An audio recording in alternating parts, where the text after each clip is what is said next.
او یوه قصه درته کوم خاندی به نه راپورې ورته مې ویلې ادې خبره شوې به یې زموږ د کلي خلک وایي چې سبا اختر دی دې ځل اختر به په زړو جامو کې نه تېروم تا خو ویلي و چې تاله مې جامې کړي دي او یوه رنګینه شان جوړه یې راته وښودله د خوشحالۍ نه په ما یو نه دوه ځلي اختر شو د خوشحالۍ نه په یو ډوله کوره ووتمه له ډېره نازه مې غرهاری د موټر شروع کړو زړه کې مې ویل چې سیالي مې برابره شو اوس په یوه ساه به یې تر لوبغالي پورې ورسېدم ښې ډېرې بډې مې د کلي په کوڅو کې وکړې لنډه په دا چې د موټر جلب مې بیا راته وکړو د خولې هارن به مې وهلو بریک ته هم ودرېدم په لاره لاره مې دوه درې ماشومان هم ووهل د خوشحالۍ نه مې په هېچا نظر نه لګېدو او په یوه منډه مې تر کوره ځان راورسوه د کلي ښځې به راتلې خپلې جامې یې وړلې خو چې کتل مې د ګاونډ نه یوه ښځه راغله او مور ته مې ویلې چې پلانی جامې دې وګنډلې د دې خبرې سره یې سم هغه جوړه واخیسته کومې چې ما ته مور ویلي و چې ستا جامې دي ما یې د لاسو نه راکش کړې دا زما جامې دي هغې په ډېره بسترګه یې ما ته پیغور راکړو مور ته مې خپله مزدوري ورکړه او یې ویډلې او زه په ژړا شوم او مور ته مې ورمنډه کړله هغې سینې پورې جوخت ونیولم ښه د لاسه یې راته راکړه خو قانع یې نه کړم او دومره مې وژړل چې تاسو خبر یې ژړېدلو کې بلا خوند دی چې د خفګان نه یوې ګرمې تبې ونیولم او اخر مې مور راته سوګند په یوه جوړه وخوړو ویل ته وده شه زه د شپې تالا جامې ګنډم او د ټیکري په یوه پیسکه یې سر وتړلو تاسو یقین وکئ بلا مودې تېره شوې خو هغه ښځه مې اوس هم په سترګو ښه نه لګي بیا د سهار د ملازانه سره ډزې وشوې خو دغه ډزې د اختر پسې لا تیزې شولې خو چې راویښ شوم مور مې ناسته وه جامې ګنډلې د ویښېدلو سره سم مې بیا اصرار شروع کړو هغې ویل راته چې صبر وکړه زه صبرېدم چېرته په خپله خبره ټینګ ولاړو شاید چې نور حوصله ورپاتې شوې نه وه او راته معلومه شو چې خدای ګو دا جامې هم پردی دي او دومره یې ووهلم چې په پرتو خاورو راوغورځېدم بیا ویده شوم او بیا دوباره زه د ملګرو په دې شور راویښ شوم خو چې کتل مې حویلی کې ماشومان ولاړ وه او د اختر په ګلورینو جامو ټول سنبال وه او مور مې ویل ورته چې ودرېږئ میوه در کوم چې تر کوټې پورې راتله نو ما ځان بیا ویده کړو ولې چې زما او په هغې جامو کې ډېر فرق و او کوټې ته راغله د کټوۍ نه یې د غنمو نینې په خپل پلو کې زر واړولې بیا ووته او زه نور پوه نه شوم خو د مور مې یو خبر واورېده ویلې بچو ګورئ خفه نه شئ زه کونډه یم خو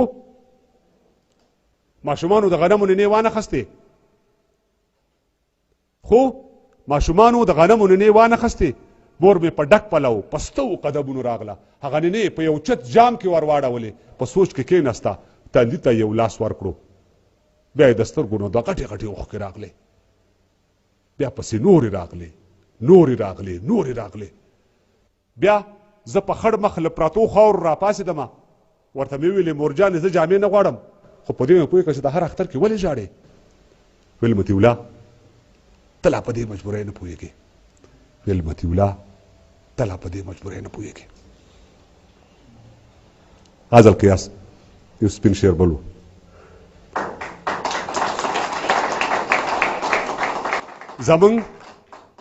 زمونږ تر څنګه د خانخیلو کلیه منو چې تاسو فطرتي خانان یئ خو موږ هم پوزه باندې مچ نه پرېږدو او په موږ به دا خرمستي نه خرڅوئ منو چې تاسو معزز خلک یې هر څه چې وغواړئ همغه کیږي موږ پیداوار یو د دې خړې خاورې زموږ کفن به هم د دې خاورې وي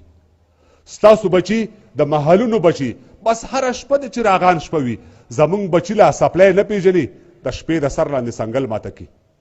زموږ او ستاسو ترمنځ فرق نشته بس دومره فرق دی لکه ځمکه او اسمان دا ارتفاع موږ په سر سترګو منو بې انصافي مې شاید نه وي کړي زموږ د خاورو کوټڼخې چېرته دا ستاسو برجورې کلا زموږ د خاورو بوڅلي کورونه ستاسو برجونه تر اسمانه کابو ولې به دا ارتفاع نه ورکوم ولې به داسې فتوا نه ورکوم تاسو تیارې د بې علمۍ لرې کړئ زموږ تر مخه یو پرده جوړه کوئ موږ راګیر کوئ په یو تور ناورین کې راټول شئ داسې منصوبه جوړه کوئ چې د مزدور بچی مزدور پاتې شي داسې یوه لویه سلسله جوړه کوئ درنه رڼا په سترګو ونه ویني د تیارو داسې پروشه جوړه کوئ چې د ماښام بچي ماښام الوځي موږ شاپرکو ته پنجره جوړه کوئ ستاسو لسونه قلمو ته جوړ دي موږ ته کولنګ موږ ته بلچه جوړه کوئ د شهزادګانو بچي وي زموږ جامې زموږ مخونه خیرن تاسو په خپله ستا هر څه معزز ستاسو خپلوان ستا میلمانه معزز ستاسې کوترې او بازان معزز ستاسو باخي ستاسو تازیان معزز منو زمونږ خویندې لوڼه وینځي د وینځو لوڼه غلامان زیږوي زه به مزدور یم زما پلار مزدور و زما بچی به هم مزدور پاتې وي ما ته زما وړکتوب ښه رایاد شي چې ما به ګډې او چیلۍ پیولې اوس مې هم سترګو کې یو خوب غړېږي د ستړي ستړي ژوند ستومانه قصه ما به د ټول کلي پاده پیوله ماښام به ډانګ په لاس هر کور ته تلمه زه یو ماښام کې کوڅه کې سپي وخوړم بیا ناڅاپي مې یو اواز تر غوږ شو نو خان ویلې سپي په کاڼو ولې چې ته یې په کاڼو ولې دوی به دې خوري په ګوډه ګوډه خپه بیا کور ته لاړم مور ته مې ویلې چې زه سپي وخوړم ویل خیر دی بچی دا د خانانو سپي دي د هغوی سپي د معززو سپي دي په ما یې لاس ته شفقت راښکلو د لوپټې خیرنه پیسکه یې تاو کړه زما خیرن مخې د خاورو پاک کړو ویلې بچیه نور پاده مه پیایه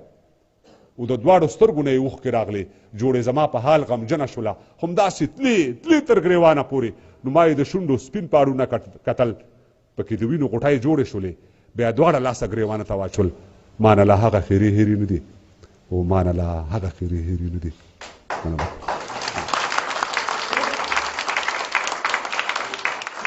یار صاحب منګه د کلو او د بانډولې ونی منګه د غرو د سردرولې ونی او دغه د ښار د ښاریو مینان دغه د ډیرو خوشحالو مینان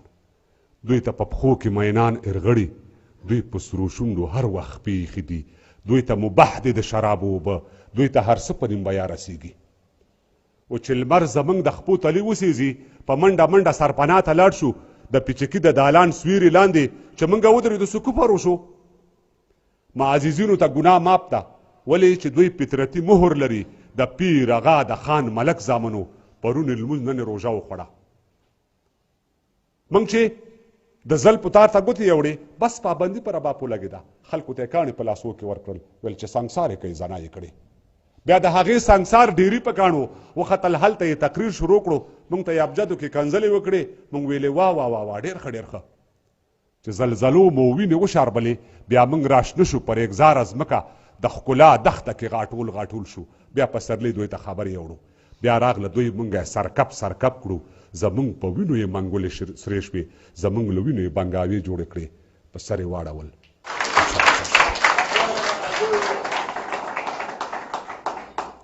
ما مې د مور د جنازې کټله اوږه ورنه کړه میندو ما هم د پرښتې په شانتې مور لرله د مهربانې عاطفې په شانتې مور لرله ما به د شپې څو وار اوبه څو وار ډوډۍ غوښتله ګوړه مې هم د روغ جواري سره چکی غوښتله که له اسمان و که له ځمکې که به و که نه و ما د شیدو تروو مستو هره کټوۍ غوښتله خو یوه شپه هم داسې راغله چې دا هېڅ هم نه و چې ما د نور کله په شان په ژړا پیل وکړ ښه راته یاد دي چې ما هم ژړل او دې هم ژړل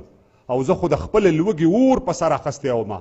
خدای زما د لوږې اور کې سوځېدله ماته و ما نن د هغې پرښتې کټله اوږه ورنه کړه ما مې د مور د جنازې کټله اوږه ورنه کړه چې خدای به زما ځینې راضي وي که نه پوهېږم و ما ته به یې غېږه کې پناه لکه سپین غر راکړه ژغورلې لاره به یې رسا لکه د لمر راکړه پټ د پړونې په مرچل کې مې دښمن سارلو له دې مرچله په امان مې ټول وطن سارلو و ما نه کشران زما همزولې مې کاته سپین شوي پله مې هم د ګریګڼ بلا ویښته سپین شوي لکه ماشوم په خوب وده خونه کې چغې کمه اوس هم عادت یم په تیاره خونه کې چغې کمه مور یې اوبه راکړه زما ګوړه جواری دې څه کړو هغه زما د پښې ګونګرو او تاویزګی دې څه کړو د چپ شه مسافر لاس مې په مخ تیر شي لکه د مور یو مرور لاس مې په مخ تیر شي هیڅ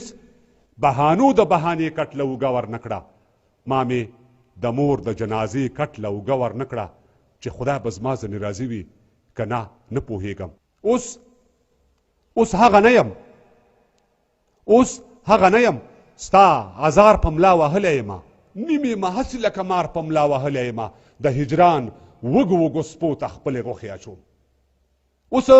هغه نه یم ستا ازار په ملا وهلی یمه نیم یمه هسې لکه مار په ملا وهلی یمه د هجران وږو سپو ته خپلې غوښې اچوم زه هم دا ستا په شان بچو ته خپلې غوښې اچوم د هجران وږو سپو ته خپلې غوښې اچوم زه هم دا ستا په شان بچو ته خپلې غوښې اچوم او داسې به ونه شي چې زما مال او متا واخلي، داسې به ونه شي چې زما مال او متا واخلي، اهل و عیال او د ژوند ټوله سرمایه واخلي، خو ما ته په دې بدل کې هیڅ یوه مور راکړې. ربه زما ناسور پر هر ته یو ټکور راکړې، ورکو اسرو مې د اسرې کټله اوږه ورنه کړه، ما مې د مور د جنازې کټله اوږه ورنه کړه چې خدای به زما ځینې راضي وي که نه، نه پوهېږم.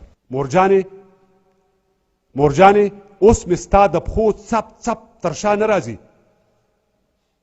مورجانې اوس مې ستا د پښو څپ څپ تر شا نه راځي، تر ډېره څک یم پخلاینو ته زما نه راځي. او زما د منډې ځای معلوم و، تر خپل بریده لاړم، هغې کمر ته مې ځان ورسوو سیده لاړم. ما به ویلې چې له دې ګړنګه ځان غورځوم، پرېمږده له دغې دنګه ځان غورځوم، تر هغې ناست د ګړنګ سر ته په کاته به راغلې، خو ما به هله زور شروع کړلو چې ته به راغلې، او مورې د هغې ګړنګ سر ته سلامي ولاړ یم، تر ډېره بریده دې څارم، په دوه لاسي ولاړ یم، او ورکو اسرو مې د اسرې کټله اوږه ورنه کړه، ما مې د مور د جنازې کټله اوږه ورنه کړه چې خدای به زما ځینې راضي وي که نه، نه پوهېږم.